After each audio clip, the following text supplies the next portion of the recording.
Bismillahirrahmanirrahim. Assalamualaikum warahmatullahi wabarakatuh. Selamat pagi ananda semua. Subahul khair. Kaifa halukum? Mudah-mudahan ananda semua senantiasa dalam keadaan sehat walafiat. Baik ananda ustadz semuanya, pada hari ini insyaallah kita akan belajar bahasa Arab, ya, tepatnya halaman 6. Halaman 6 yang akan kita pelajari insyaallah mengenai tentang na'at. Na'at, apa itu na'at? Na'at itu adalah kata sifat, ya. Kata sifat, contohnya misalnya seperti wasi'un, luas, itu kata sifat. Kemudian nazifun, bersih, ya, tawilun, panjang, murattabun, rapi, mahirun, pintar. Nah, kelima contoh itu semuanya adalah kata sifat, ya. Apa gunanya kata sifat? Di situ dijelaskan kata sifat gunanya untuk menunjukkan sifat dari kata yang sebelumnya. Baik, ananda semuanya silakan diperhatikan contoh berikut. Tilmizun, murid. Mahirun, pandai. Tilmizun mahirun, murid pandai. Jadi kata sifat gunanya yaitu untuk menjelaskan kata sebelumnya, ya. Jadi misalnya tilmizun, tilmizun ini dijelaskan oleh kata sifat, ya. Dijelaskan seperti apa tilmizun itu? Tilmizun itu adalah pandai. Jadi murid itu pandai. Jadi kata sifat gunanya untuk menjelaskan kata yang ada pada sebelumnya.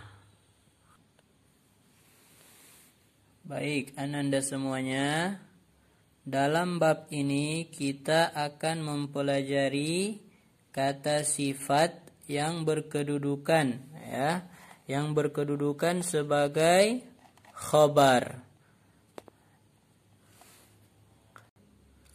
Nah, sekarang yang akan Ustadz jelaskan sedikit mengenai khabar. Apa itu khabar?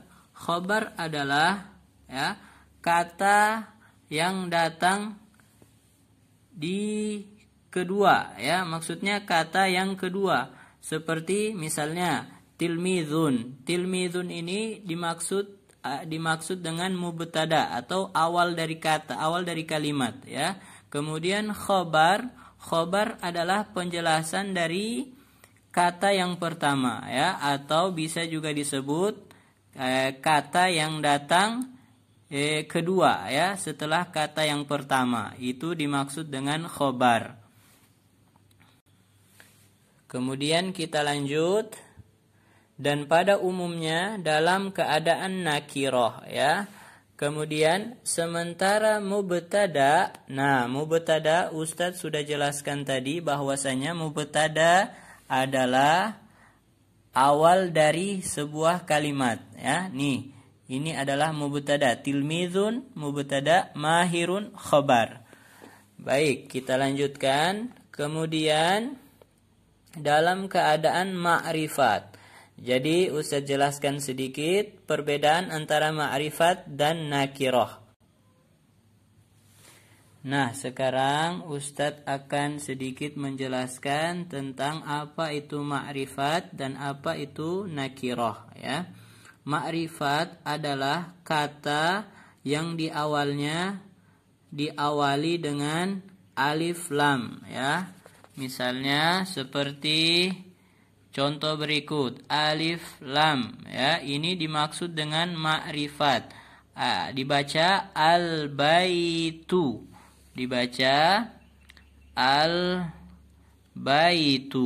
Nah, al-baitu ini adalah ma'rifat. Kenapa disebut ma'rifat? Karena diawali dengan alif lam. Kemudian kabirun. Kabirun disebut dengan nakiroh. Kenapa disebut nakiroh?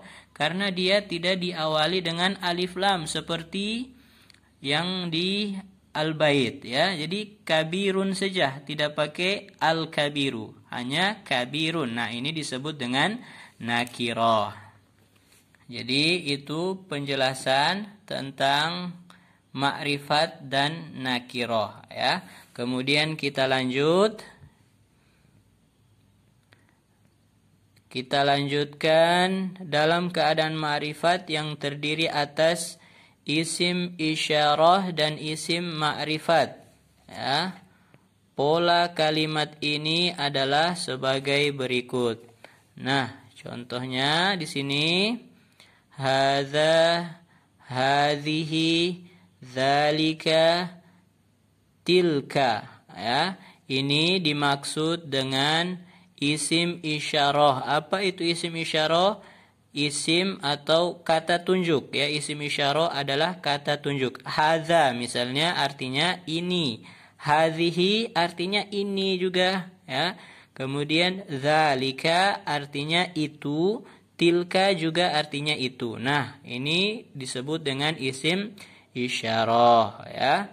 Kemudian di sini ada alif lam. Nah, Ustaz sudah jelaskan tadi alif lam itu ya menunjukkan kepada kata yang ma'rifat, kata yang sudah diketahui ya. Kemudian isim ini artinya adalah nama ya atau sifat ya. Kemudian sifatun. Nah, sifatin ya, baik. Jadi rumusnya adalah kata tunjuk atau isim isyarah ditambah alif lam, kemudian ditambah isim, kemudian ditambah sifat ya. Contoh penggunaan pola kalimat tersebut adalah sebagai berikut. Nah, ini contohnya, silakan diperhatikan. Hadza adalah kata tunjuk seperti ini ya. Hadza kemudian ditambah alif lam al.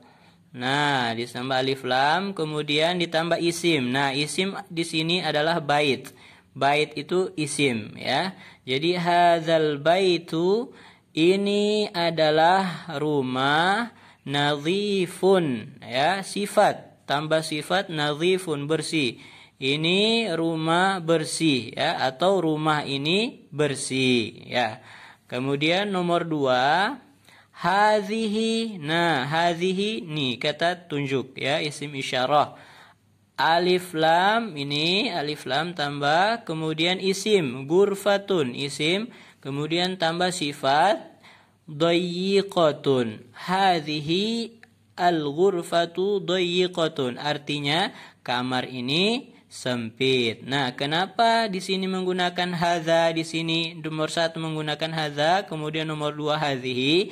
Karena perbedaannya hadza digunakan untuk muzakkaroh atau laki-laki ya.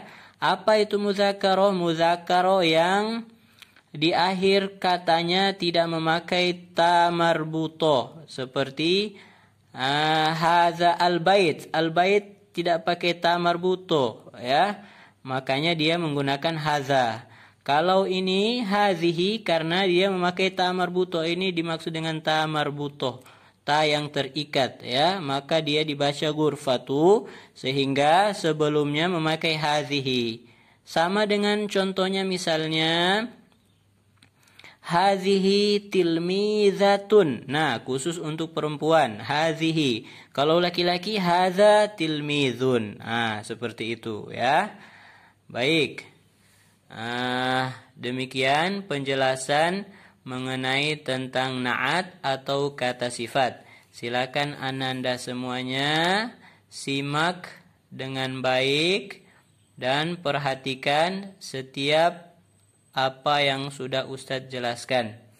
Sekian, assalamualaikum warahmatullahi wabarakatuh.